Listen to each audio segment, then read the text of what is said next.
quero usar o texto-chave, texto base,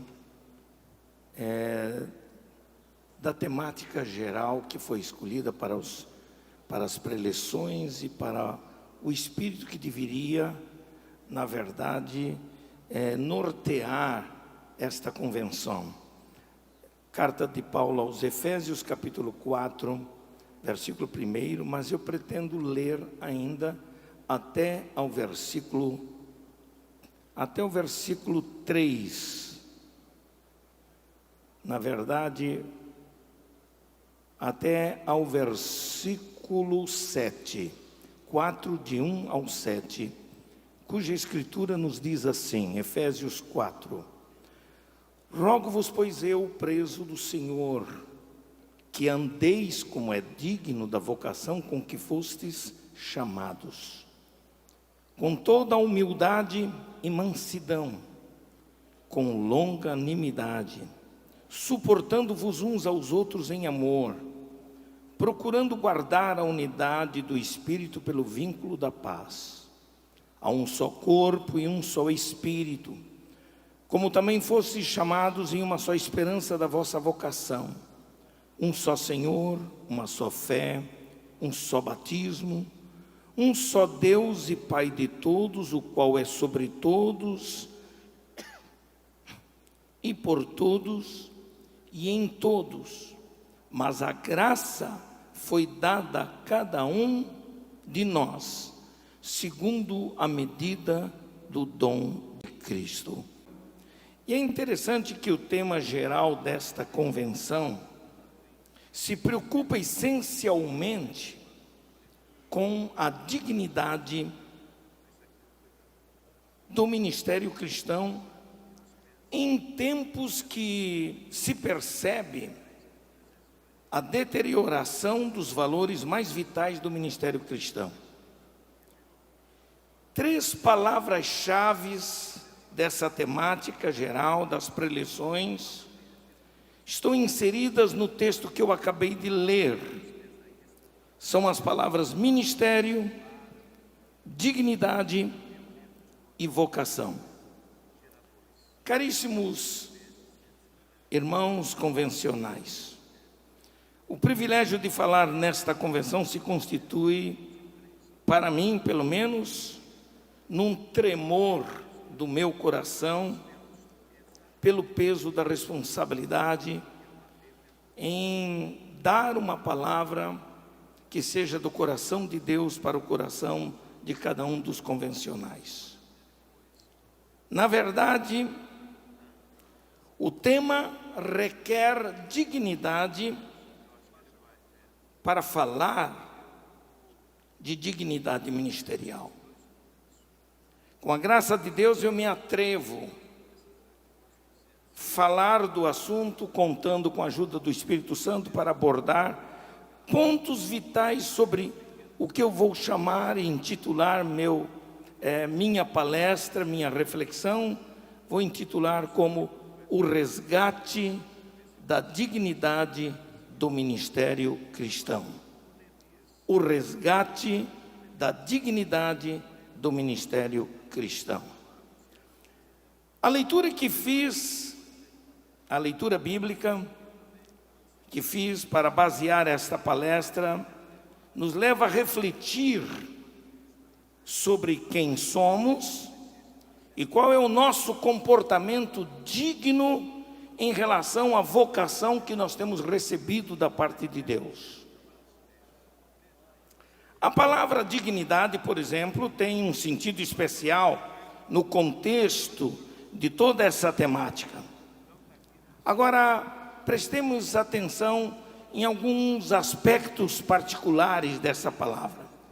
Se o sentido da palavra dignidade pode significar distinção, brio, grandeza, virtude, hombridade, respeitabilidade, integridade e outros sentidos mais, então entendemos que estes significados são aqueles que devem nortear o comportamento de um ministro do Evangelho.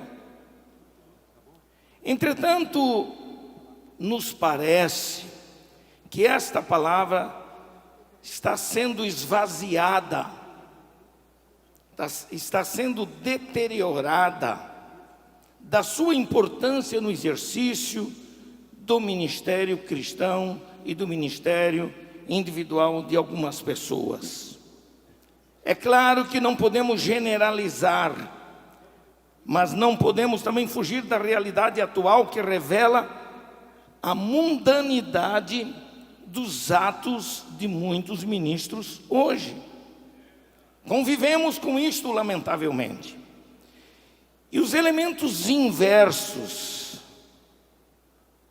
da dignidade aparecem como desonra, mentira, torpeza, ganância, avareza e outras fraquezas carnais que aparecem lá em Gálatas 5, 19 e 21, até o 21. E esses elementos inversos da dignidade, que falam de distinção, de brio, de grandeza, de virtude, de hombridade, de respeitabilidade, de integridade e outros mais, esses elementos, os elementos inversos, como falei aqui, lamentavelmente, têm ferido a dignidade do ministério de muitos líderes no seio da igreja.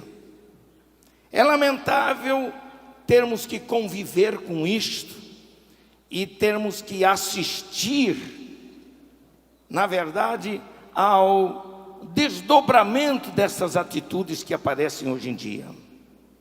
Hoje, lamentavelmente, nós todos temos uma tendência ao ufanismo, à vaidade do ego, e estas coisas têm subtraído as virtudes positivas das práticas ministeriais. A preocupação do apóstolo São Paulo, aqui no capítulo 4, em reacender essas virtudes da vocação cristã, que aparece logo a seguir como humildade, mansidão, longanimidade e a capacidade de tolerância, essas virtudes, na verdade, são reacendidas na palavra de Paulo, e isto o fez voltar-se, melhor dizendo, para os aspectos práticos e doutrinários do ideal, daquilo que nós chamamos de unidade da igreja. O que é que pode manter a unidade da igreja? Uma delas, a dignidade, ou comportamento digno daqueles que exercem o ministério. Então o que Paulo faz? Ele se preocupa em despertar a consciência de todos nós, para que tenhamos um comportamento ideal, eficaz, com os verdadeiros sentidos de grandeza da palavra dignidade, que seja capaz de realçar a dignidade do ministério cristão.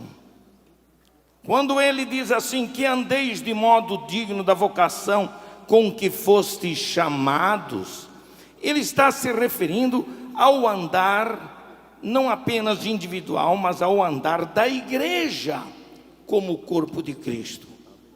Qual é o comportamento da igreja em relação ao mundo lá fora, ao sistema satânico que se opõe contra nós? Como nos comportamos individualmente para representar os interesses do reino de Deus e da sua igreja e manter a unidade do Espírito na nossa vida?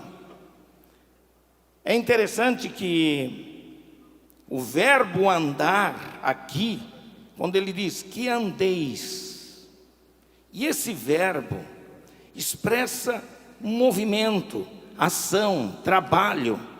E a igreja não é uma instituição neutra, estática, paralisada, não. A igreja, ela é dinamizada por esse andar. porque o verbo andar requer movimento, ação. E se isso é verdade, então a igreja, eu gosto de usar, já repeti até algumas vezes, uma palavra que eu ouvi há muitos anos atrás sobre a igreja, do saudoso pastor Alcibiades Pereira Vasconcelos, quando disse que a igreja é um movimento do Espírito no mundo que vivemos. A igreja é um movimento do Espírito. A igreja se movimenta. A igreja não pode ser uma instituição meramente estática, voltada para a burocracia, voltada para tantas outras coisas. A igreja é um movimento de Deus, é um movimento do Espírito, que trabalha da melhor forma possível. E quem faz esse movimento somos nós. Somos nós somos parte do corpo de Cristo. Nós somos os membros vivos e dinâmicos do corpo de Cristo, e nós temos que fazer valer isso aí. Ora, se esse andar com dignidade implica no comportamento da igreja em relação à sua unidade como corpo de Cristo, então nós precisamos fazer o quê? Precisamos evitar tudo quanto possa corroer a dignidade ministerial, porque Deus depende de nós. Deus depende individualmente de cada um de nós que fazemos parte do corpo. Da mesma forma como o nosso corpo, constituído de muitos membros, se um membro do corpo estiver doente, vai afetar negativamente a todo o corpo. Então é preciso que esse corpo tenha saúde, para que ele ande na ação do Espírito Santo. Ele precisa estar saudável.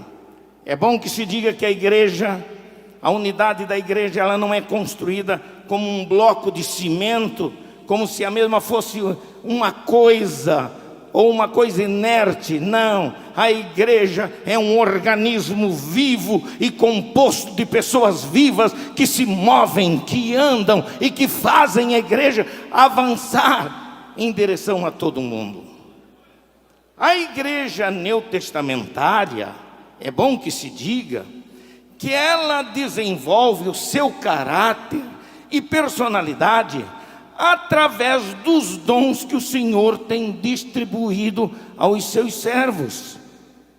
De modo particular e individualmente, o Senhor concede seus dons para manter a unidade da sua igreja, e os concede, diz a Bíblia, conforme a medida do dom de Cristo. Está lá em Efésios 4:7. Como ministros da igreja de Cristo, nós perguntamos a nós mesmos: temos desempenhado nossos ministérios com a dignidade que a palavra de Deus requer? Na leitura bíblica do capítulo 4 de Efésios, nós somos conduzidos a entender a importância do resgate da dignidade do ministério cristão. Então começamos assim.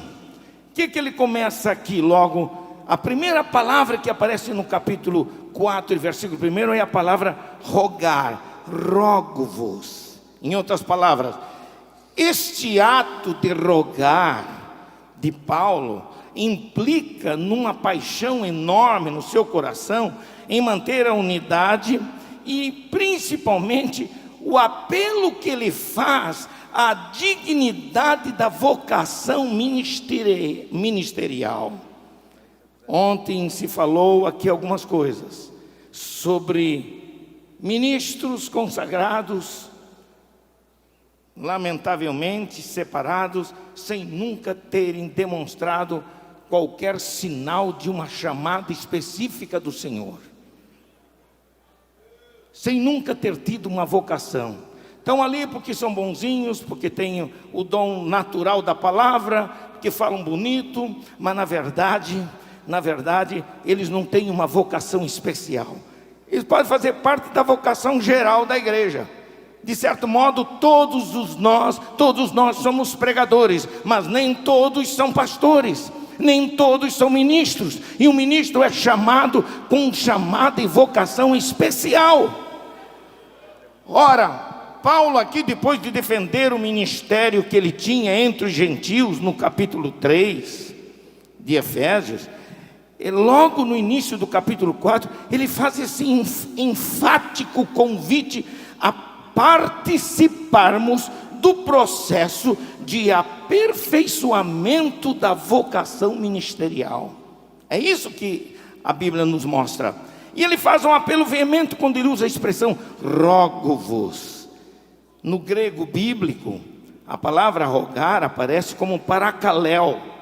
E paracaléu, para significar a palavra rogar, significa chamar, apelar, exortar. Ele não estava dando uma mera palavra, ele estava apelando, ele estava exortando, ele estava chamando a atenção. A partir de então ele exorta, ele apela, ele convida a que os chamados para o santo ministério tenham atitudes que preservem a dignidade do ministério cristão.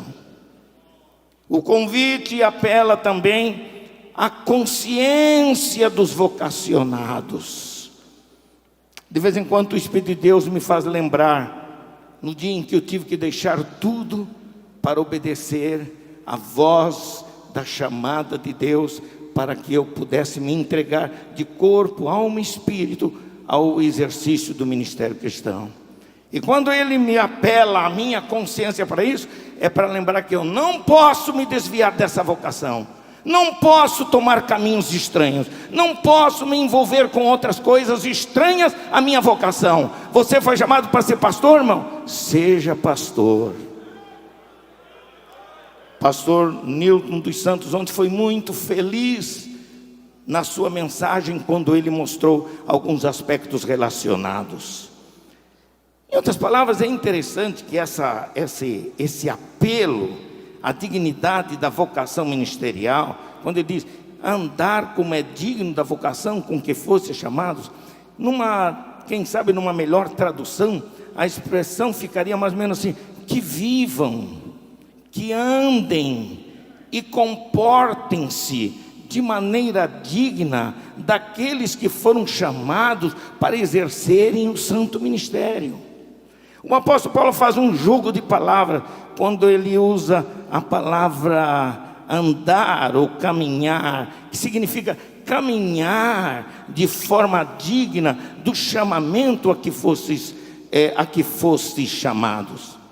Esta expressão, caríssimos irmãos, revelava o ardente zelo do apóstolo Paulo com os crentes de Éfeso, no sentido de que a unidade do corpo de Cristo não poderia de modo nenhum perder a sua essência, não poderia de modo nenhum ser corrompida por sistemas mundanos, mas deveria ser mantida e preservada. E a preservação e manutenção dessa dignidade está num comportamento eficiente relacionado com a vocação recebida.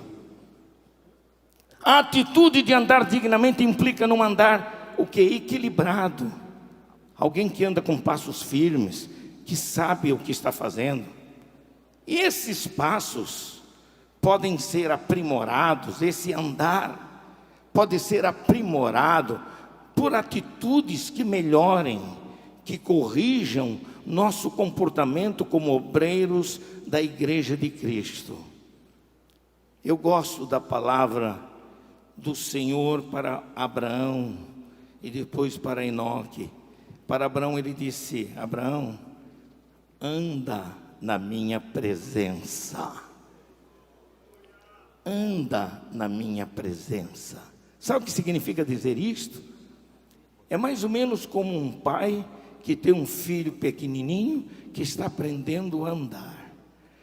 E o filho pequeno, quando está aprendendo a andar, ainda se desequilibra, ainda não tem firmeza nos passos, nos pezinhos. E ele precisa de incentivo. É aquela coisa do pai que se põe num determinado ponto e diz para o filho: vem filho, vem. Aí o filho vem lá desequilibradamente e tal. O andar dignamente significa também submeter-se a aprender a andar na presença de Deus, aprender a ser equilibrado do jeito que o Senhor quer. Deixe Ele ensinar você a andar dignamente na presença do Senhor como um chamado especial. A palavra digno, portanto, ela pode significar conduzir-se, comportar-se de modo equilibrado, consciente dos atos que está praticando. Esta palavra, a palavra digno, dá ao ministro o sentimento de estar vivendo uma vida justa e correta diante de Deus e diante dos homens. É isso que a gente precisa sempre manter, porque para perder a dignidade ministerial não é muito difícil não, irmãos. Se perde com facilidade. É lamentável que a gente às vezes, eu confesso que eu fico com vergonha de me apresentar como pastor, porque uns ditos cujos que tem por aí se apresentam como pastores, com carteirinha de pastor, são indignos de um título de pastor, porque tem um comportamento indigno, tem um comportamento mundano, tem um comportamento que não é direcionado pelo Senhor, não é guiado pelo Espírito Santo. Lamentavelmente, mas nós podemos nos acordar para essa realidade e dizer: me ajuda, Senhor, a ser digno da vocação com que Tu me chamaste para fazer a Tua obra. Agora existe uma coisa interessante. Quais seriam os elementos vitais da dignidade ministerial? Eu não vou sair do texto. O próprio texto oferece esses elementos. Esses elementos eu chamo de virtudes. São aquelas virtudes que evitam a corrosão da dignidade do ministério cristão, e elas são identificadas aqui no Novo Testamento como o quê? No versículo 2 logo os apresenta: humildade, mansidão, longanimidade e condescendência, ou seja, a capacidade de suportar os outros. São virtudes morais. São virtudes morais. O nosso comportamento, ele se dignifica pela maneira como nos comunicamos com as pessoas, pela maneira como nós nos comunicamos com a igreja, com a família. São virtudes morais que visam, na verdade, essas virtudes chamadas humildade, mansidão, longanimidade, condescendência, visam corrigir defeitos, visam restaurar valores, fortalecer a nossa união no corpo de Cristo e que produzem a dignidade merecida. Louvado seja o nome do Senhor. São 4 ingredientes morais que representam qualidades que devem nortear a vida dos ministros de Deus. Eu chamo de virtudes que expressam sentimento, emoção. São valores dinamizados pelo Espírito Santo e que movimentam a vida dos ministros de Deus. Eu gostei de ouvir o testemunho no programa da CPAD, Movimento Pentecostal, de um pastor com mais de 80 anos. E o testemunho dele foi para mim um testemunho de uma grandeza enorme, porque aquele homem, no seu testemunho, mostrou que ele não tinha a vaidade de querer ser alguma coisa, mas de fazer a obra de Deus, de estar de pé, de ter uma atitude equilibrada. Eu louvei a Deus por isto. Eu louvei a Deus. Louvei ao Senhor por isto. Essas qualidades são qualidades que podem e devem ser cultivadas pelo obreiro em sua vida pessoal. Irmãos, é muito fácil ficar vaidoso. É muito fácil o orgulho subir a cabeça. É muito fácil, com o sucesso do ministério pessoal, a gente começar a pensar de nós mesmos: puxa, mas eu sou importante, eu sou o bom, eu sou o tal, eu sou o único, ninguém é igual a mim. Eu oro todos os dias a Deus. Todos os dias a minha oração: Senhor, não deixa, não permita que a vaidade, o orgulho, a presunção domine o meu coração.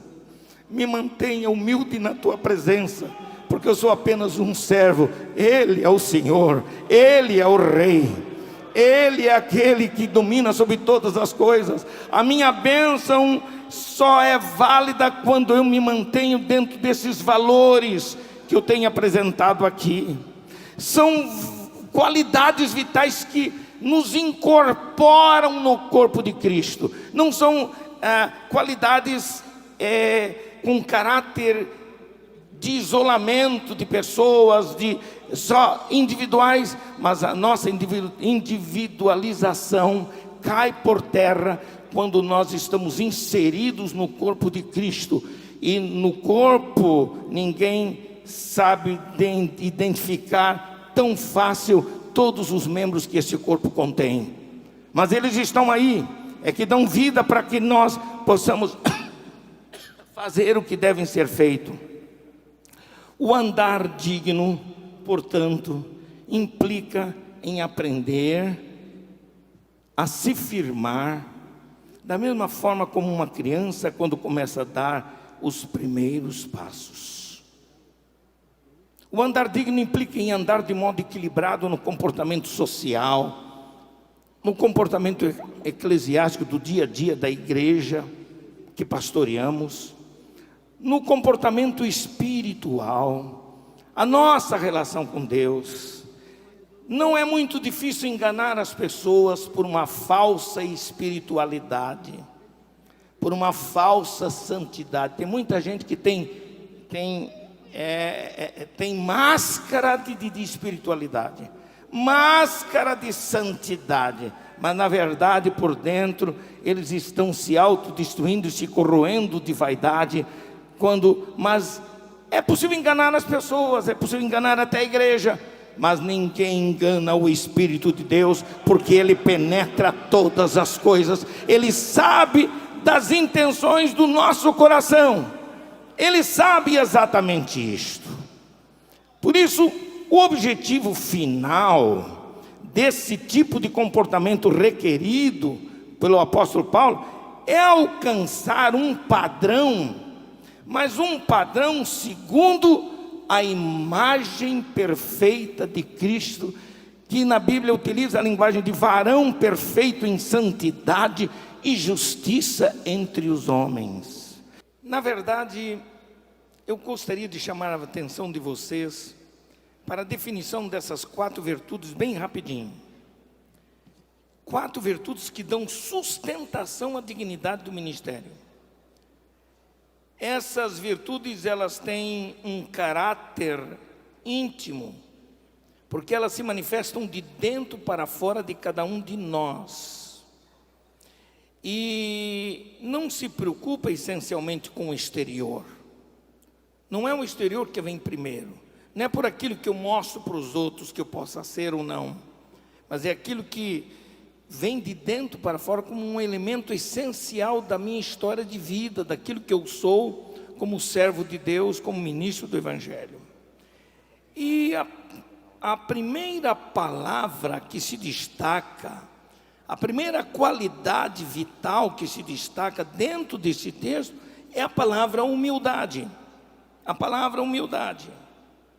É essa palavra, no versículo 2. No grego bíblico, o sentido dessa palavra vem do adjetivo tapeinos, que significa ser dotado de mente humilde, ser despretensioso, ser singelo. Mas a lição que aprendemos sobre a humildade, a gente aprende inicialmente com o próprio Senhor Jesus Cristo, porque um dos elementos vitais para manter a dignidade é de que a humildade, ela repudia o orgulho pessoal e geralmente ela sempre busca a pacificação com todos. Em Filipenses capítulo 2, versículos 2 e 3 diz assim: completai a minha alegria, de modo que penseis a mesma coisa, tenhais o mesmo amor e sejais unidos de alma, tendo o mesmo sentimento. E diz mais: nada façais por partidarismo ou vanglória, mas por humildade, considerando cada um os outros superiores a si mesmo. Princípio que a gente não pode passar por cima. 1 Pedro 5:5, Pedro diz assim: cingi-vos todos de humildade, porque Deus resiste aos soberbos, contudo aos humildes concede a sua graça. Ninguém melhor do que Pedro para ter aprendido essa lição, quando em certa ocasião, Jesus entre eles entrou numa casa e Jesus resolveu dar uma lição sobre humildade. Não discursou, não disse muitas palavras naquele momento. Chegou na casa e viu que não tinha ninguém ali para cumprir os ritos geralmente que se davam aos hóspedes de uma casa. Não haviam servos, haviam apenas alguns vasilhames de água. E o que é que ele faz? Ele toma uma vasilha de água, põe numa bacia e põe-se a lavar. Mas o que me chamou é a palavra cingir. A palavra cingir é uma palavra antiga, no vocabulário bíblico, vocabulário que nós temos do Novo Testamento. Porque o ato de cingir-se foi o que Jesus fez, está lá escrito, lá no texto, que ele cingiu-se. O que é que ele fez para demonstrar humildade? Ele tomou as alças das suas mangas, trouxe para trás do pescoço, amarrou atrás do pescoço e ficou com braços livres. Ele tomou as pontas dos vestidos e os trouxe à cintura, ficando apenas com seus calções, para que as pernas ficassem livres. Ele toma uma bacia com água e depois de cingido, pés e mãos, ele tem o corpo livre para se abaixar. E quando ele se abaixa, então ele pôde lavar os pés dos discípulos. Pedro foi um dos personagens que disse: não, Senhor, eu não vou permitir um negócio desse. Somos nós que temos que servir, o Senhor, é o nosso mestre. Ele disse: se você não deixar eu te lavar, não tens parte comigo. Então você pode lavar tudo, né? Não tem problema, tá? Para mãos, pés, corpo e tal. Pedro aprendeu a lição da humildade. E agora ele mesmo lembra-se dessa historinha pessoal e diz: cingi-vos de toda humildade, porque Deus resiste aos soberbos, contudo aos humildes concede a sua graça. A humildade é a essência do serviço cristão. A humildade é a essência do serviço cristão. Lamentavelmente, irmãos, nós estamos vivendo hoje com aquilo que eu chamo de a síndrome de Narciso. E essa síndrome está afetando muita gente, porque essa síndrome faz com que se deprecie a simplicidade e a humildade. Na mitologia grega, Narciso é um personagem voltado para si mesmo. Era aquele que chegava no espelho de águas e passava a se admirar e voltado só para si.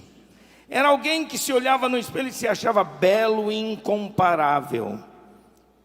Isto refere-se ao estado de uma pessoa em que geralmente a libido é dirigida ao próprio ego. Pessoas egoístas, pessoas egocêntricas, e me perdoe, tem um bocado de pastor egocêntrico, a vaidade de aparecer, de mostrar que eles são alguma coisa, precisam se libertar da síndrome de Narciso, porque se acham incomparáveis. Ninguém pensa melhor do que eles, ninguém defende a igreja mais do que eles, ninguém age de uma forma mais forte do que eles. essa gente precisa de libertação, precisa de humildade. Humildade pensa nos outros, humildade faz o serviço ao Senhor sempre como servo. Quando Jesus lavou os pés dos seus discípulos, Ele mesmo sendo mestre e Senhor, quebrou o paradigma de uma ideia de soberba e de altivez, e Ele estabeleceu que o caminho da conquista do reino de Deus é palmilhado e construído apenas com humildade. Sabe de uma coisa, irmãos? Como pastores que somos, temos dificuldades para servir e temos dificuldade para nos sujeitar aos outros, porque temos medo de sermos negados ou rejeitados. Existe uma síndrome também de rejeição de muitos, igual aconteceu com Jefté. Precisou se acordar depois de muito tempo. Tem muita gente com essa síndrome. Sabemos que a insubmissão nada tem a ver com coragem e firmeza. E se eu sou assim mesmo, eu não vou mudar. Nasci desse jeito, meu temperamento é esse. Se o seu temperamento é este de insubmissão, de rebeldia, é porque você não está bem convertido ainda. Um pastor bem convertido é aquele que na verdade aprende a se submeter e a respeitar o direito dos outros. Na verdade, toda pessoa insubmissa tem a ver com medo e insegurança. Essa insegurança, podem aqui os psicólogos dizerem melhor do que eu, tem muito a ver com problemas de ordem psicológica, emocional, na história familiar, que ele traz depois para o seu ministério e nunca se corrigiu. O nosso ego, irmãos, é insubmisso e rebelde. O nosso ego não se submete a ninguém. É um sentimento, o ego, que teme a inferioridade. Tem gente que está sempre se sentindo para baixo, sempre para baixo. Tem pastor que você não consegue chegar perto dele sem ele franzir a testa para reclamar de alguma coisa. Está sempre insatisfeito consigo mesmo, porque ele não consegue se libertar dessas travas emocionais negativas que estão perturbando e estragando o seu ministério. O ministério cristão é para ser viver com humildade, com alegria na presença de Deus, o prazer de servir. Nos ensinos de Jesus aos seus discípulos, ser humilde implicava na capacidade de ser livre, e ser livre interiormente. Quem não é livre interiormente, também não o será exteriormente. Quem é amargo interiormente, só vai destilar amargura também para o lado de fora. É somente isso. Viu? O resgate da dignidade ministerial começa com a humildade. Virtude capaz de subjugar o orgulho e a vaidade pessoal. Meu irmão, em nome de Jesus, eu não sou o dono da verdade. Vou dizer a vocês o que eu faço todos os dias. Todos os dias eu oro, Senhor, Senhor, não permita que a vaidade domine o meu coração. Porque eu sei que o sucesso do meu ministério deve-se a uma coisa apenas. Deve-se ao fato de eu servir ao Senhor e reconhecer que Ele é o Senhor, eu sou apenas o servo. Enquanto você pensar assim, você vai crescer, vai aumentar o seu ministério, vai prosperar na sua vida pessoal e na sua vida ministerial. Por isso, nós temos que aprender esses aspectos assim. O resgate da dignidade começa com isto, com humildade, que é uma virtude capaz de subjugar esses aspectos negativos. A outra palavra importante é a palavra mansidão. Está aqui no texto. Olha, que andeis como é digno da vocação com que fosse chamado, é vírgula. A frase continua, com toda humildade, e o que mais? E mansidão, com longanimidade, suportando-vos uns aos outros em amor. Mansidão. Na língua grega do Novo Testamento é prautês. E prautês dá uma ideia de alguém que se curva, alguém que se aflige, aflige-se a si mesmo para não criar embaraço e não criar problemas. Isso é muito importante. Esse vocábulo tem essa ideia, a ideia de uma atitude interior de submissão a Deus e a sua palavra. Eu gosto da palavra de Tiago, quando ele diz assim no capítulo 1, versículos 21 e 22, portanto, despojando-vos de toda impureza e acúmulo de maldade, acolhei com mansidão a palavra em vós implantada, a qual é poderosa para salvar a vossa alma. E ele diz mais, tornai-vos, pois, praticantes da palavra, e não somente ouvintes, enganando-vos a vós mesmos. Tão facilmente, reações violentas contra alguma ideia discordante, com discussões e debates, nós sofremos isso aqui em tempos passados recentes, lamentavelmente, né? Típicas de pessoas de espíritos amargos, em que a mansidão está longe dos seus corações. Embora esse substantivo prautês também transmita a ideia de bondade que se expressa em um ato exterior, porém não se deve confundir bondade com timidez, gente medrosa. Não, a mansidão não significa fraqueza, pelo contrário, ela sugere o controle e a restrição da força. Ela transmite a ideia de submissão sem luta, de atitude bondosa em situações em que alguém esteja experimentando maus tratos ou injustiça. Que facilidade algumas pessoas têm para cometer uma injustiça, para entristecer e amargurar a vida do seu companheiro. É incrível a facilidade que essas pessoas, parece que são dominadas por sentimentos de ódios, de rancores, que nunca se libertaram. Isso não é válido na vida de um pastor. Isso corrói a dignidade do ministério. Corrói. Mansidão implica numa atitude pacífica nos momentos de exasperação. A mansidão não discute, não resiste, não teima contra a vontade de Deus, não revida a vontade de Deus. A mansidão é demonstrada quando aceitamos pacientemente os males até mesmo que nos fazem, sem revidá-los. Aquela história de dizer, eu nasci assim, não vou mudar, se me diz um desaforo vai levar mais 2. E me desculpem, tem pastor que pensa assim, que não está bem convertido. Não está não.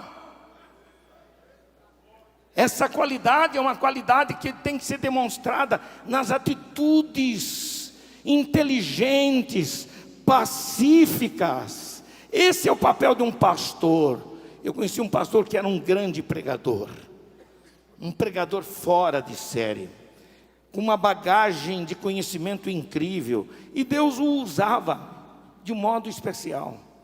Mas ele foi no pastoreio de igreja, no trato com os seus companheiros de ministério, quando algum obreiro fazia alguma coisa que ele não gostava, ele soltava todos os cachorros que tinham dentro de casa para pegar e estraçalhar. Ele acabava com... E o outro ficava lá embaixo. Aí depois que ele disse tudo que achou que tinha direito de dizer, aí aparecia para pedir perdão, depois que já fez o mal, depois que já maltratou, depois que já feriu. Esse tipo de sentimento não é o sentimento de Deus, é um espírito mundano, é demoníaco. O Espírito de Deus nos ensina a aprendermos a conviver, aprendemos a perdoar, a amar. Isto é fundamental. Isto é fundamental. O espírito manso age com equilíbrio e paciência, porque entende que Deus é justo juiz e julga com equidade. O rei Davi deu um exemplo de mansidão certa feita, quando seu próprio filho Absalão procurou matá-lo. Disse ele, lá em 2 Samuel 16:11, disse mais Davi a Abisai e a todos os seus servos: eis que meu próprio filho procura tirar minha vida, deixai-o. Deixai-o. 2 Timóteo 2, 24 e 25, Paulo diz assim: ora é necessário que o servo do Senhor não viva a contender, e sim deve ser brando para com todos, apto para instruir, paciente, disciplinando com mansidão os que se opõem, na expectativa de que Deus lhes conceda não só o arrependimento para conhecerem plenamente a verdade. Portanto, irmãos, a mansidão é uma virtude indispensável para um ministério frutífero e digno de aceitação. A outra palavra é a palavra longanimidade. Tanta coisa que eu poderia dizer aqui, muito próxima da palavra mansidão. A outra, mais próxima ainda, é a palavra suportai-vos uns aos outros. Suportar implica tolerância, condescendência.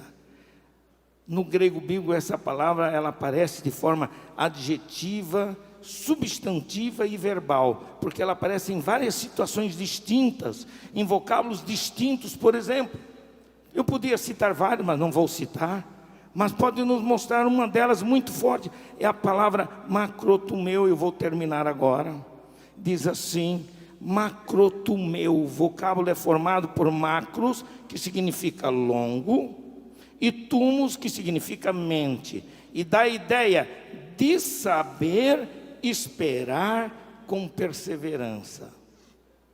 No trabalho mútuo entre o Espírito Santo e o obreiro, a atitude de suportar torna o obreiro ajustado ao padrão da conduta cristã que aparece aqui como um apelo do apóstolo João Paulo, a dignidade. O ato de suportar o peso dos mais fracos significa ser tolerante, complacente, condescendente, e demonstra nossa maturidade cristã. Irmãos, com estas proposições básicas assimiladas em nosso ministério pastoral, nós poderemos, sem dúvida, ver o cumprimento do ministério de nossa vocação revestida de uma dignidade notável.